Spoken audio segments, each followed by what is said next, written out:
a liderança religiosa judaica. E agora, a gente também toma Lucas capítulo 4, de quando Jesus está começando a revelar-se ao mundo, o ministério dele, porque ele veio para culminar com a entrega dele na cruz.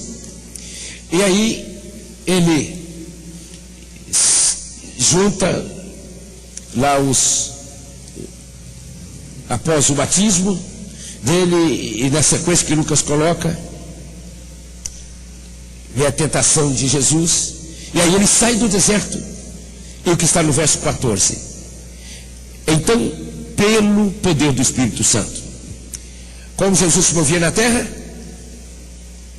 Como ele se movia? Filho do homem?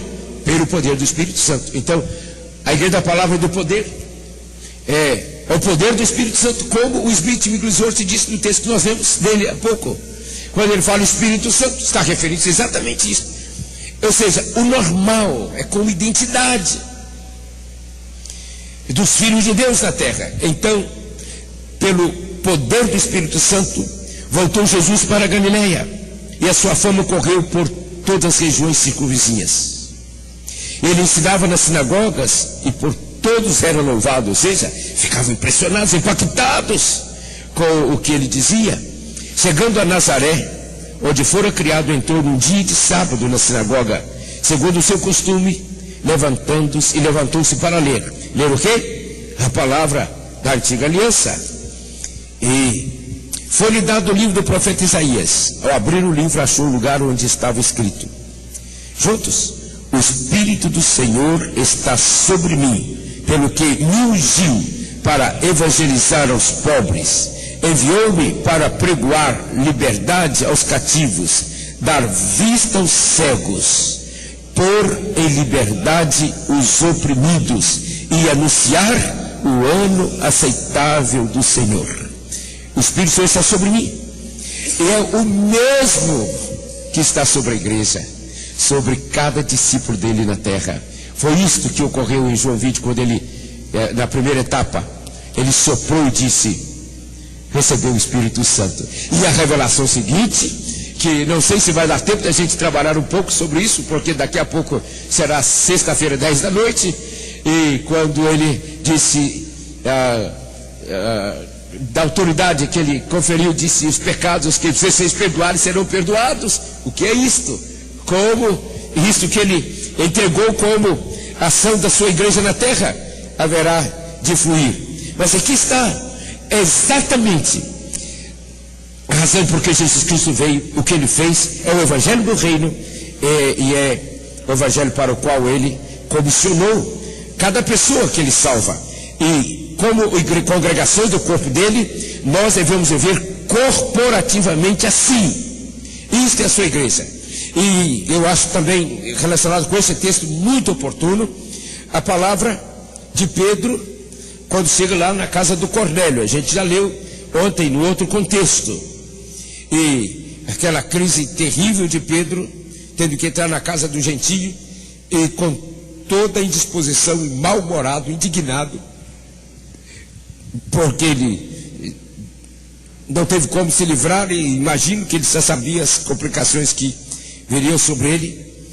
E quando ele vai apresentar Jesus, verso 36: conheceis a palavra que ele enviou aos filhos de Israel, anunciando a paz por Jesus Cristo. Este é o Senhor de todos. Esta palavra, vós bem sabeis, foi proclamada por toda a Judeia, começando pela Galileia, e depois do batismo que João pregou. Como Deus, ou seja, a partir de João, como Deus ungiu, naquele contexto, ungiu a Jesus de Nazaré com o Espírito Santo e com poder, o qual andou fazendo bem e curando a todos os oprimidos do diabo, porque Deus era com ele. Se Deus não é conosco hoje, se Jesus não mesmo hoje,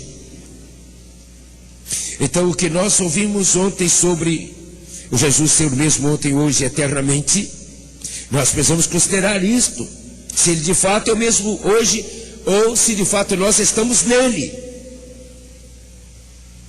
Porque Deus era com ele. Então Jesus não fluiu na sua divindade na terra, ele fluiu com a unção do Espírito Santo, que é o mesmo que ele fez com a igreja e faz com cada pessoa que vai sendo salva. Deus ungiu a Jesus de Nazaré com o Espírito Santo e com poder. Ou seja, aí o poder refere-se às manifestações do Espírito Santo, mediante as ações de Jesus, trazendo a revelação do reino. Então, amados, esta é a apresentação do Evangelho do Reino. Jesus, a forma mais simples. E claro que tem detalhes aqui, no caso de Lucas 11, de Mateus 11, e também o mesmo lá em Lucas capítulo 7, né? Os cegos veem, os surdos ouvem, etc. Os leprosos são curados. Hoje seria mais ou menos assim, com câncer, como é que seria dizer? Qual é a doença mais comum hoje? Câncer, mais choque, né? Os cancerosos são curados, os aidéticos são curados. Seria esse o sinal.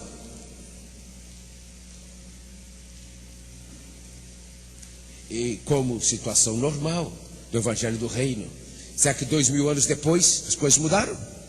Mas a revelação é essa, aquele texto de Hebreus 13:8, quando voltarmos para casa, se os irmãos tiverem coragem, não quiserem perder o tempo investido aqui de viagem, dinheiro, cansaço e desgaste que tiveram, tomem isso para escutar e anotar, e pegam o roteiro e vão orando e perguntando: Senhor, isso tem a ver com o que o Senhor está trazendo e restaurando, ou nós vamos perder o tempo? Se for perder tempo, você agradeça a Deus por ter guardado você na viagem esse tempo todo, não ter permitido nenhum mal te acontecer, rasgue isso tudo, logo no lixo e segue em frente.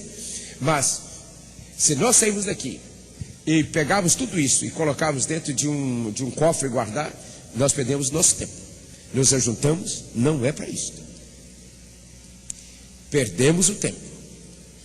E talvez alguns dos irmãos tenham até assim um certo sentimento de culpa, dizendo: mas o pastor Silas perdeu tempo conosco, passou tantas horas lá em pé falando para a gente e tal, no meio de sentar, nem sentar ele assenta e tal, nós somos culpados disso. Que nada, eu estou realizado com isso. Se vocês não quiserem, problema de vocês. Eu cumpri com alegria, e se precisasse ficar mais uma semana, eu ficaria, e chegasse lá e vocês trancassem no cofre, problema de vocês. Daí para frente, ou seja, cada um de nós há de julgar se de fato isso tem a ver com o que o Senhor está fazendo e se nós estamos recebendo alguma visão e alguma coragem. Agora, se chegarmos lá em casa e continuarmos exatamente com a visão, com a dimensão de ação que nós tínhamos até segunda-feira à noite, então perdemos o tempo. Se você vai chegar a isso e colocar lá no cofre e guardar para algum tempo mais tarde, quando você for abrir o cofre, vai estar tudo estragado. Só que vai ser tarde também, porque Jesus já estará lá na frente. A nuvem já avançou bastante e nós ficamos para trás, né? Então nós vamos ver estas questões aí, teológicas e pastorais bem complicadas acerca deste assunto. Quer dizer que Deus é um Deus que cura, e isso nós tivemos a ênfase até, eu imagino, os irmãos quase perderem a paciência no período anterior. Que Deus cura. Intelectualmente podemos afirmar isso, mas tem que entrar em nosso espírito, né? Então, o ministério da cura que Deus entregou à sua igreja. Nós precisamos ter consciência disso, que Deus nos salvou, nos fez sua igreja, o seu corpo na terra, e nos entregou o ministério do reino. Dentro do ministério do reino, o evangelho do reino, está o ministério de cura, ou da cura, que vem da parte de Deus. Esses textos aí e tantos outros que a gente não precisa aliavar, os irmãos podem tomar lá e ler todos, colocar em ordem e transcrever. Então nós vamos destacar aquele pedacinho que está ali. Pode fazer isso, Pedro. Toda cura é provisão.